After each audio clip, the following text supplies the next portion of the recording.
Hi, it's Dr. Tucker, and I want to discuss cortisone shots because there are alternatives.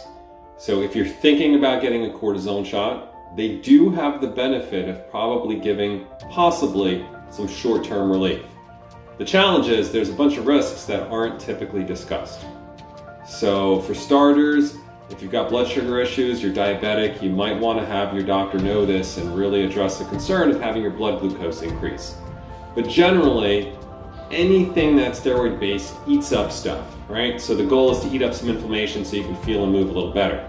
However, it's not just targeting inflammation. It will affect or potentially affect ligaments, tendons, and bones.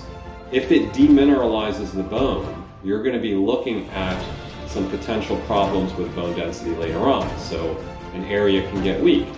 And this can eventually lead to something like osteoporosis, fractures, and so on. So it is nice to have alternatives, and I don't think a lot of people know they have it, especially for cases like tendonitis, bursitis of the hip, the elbow, golfer's elbow, tennis elbow, maybe Achilles tendonitis or plantar fasciitis, a lot of those itises.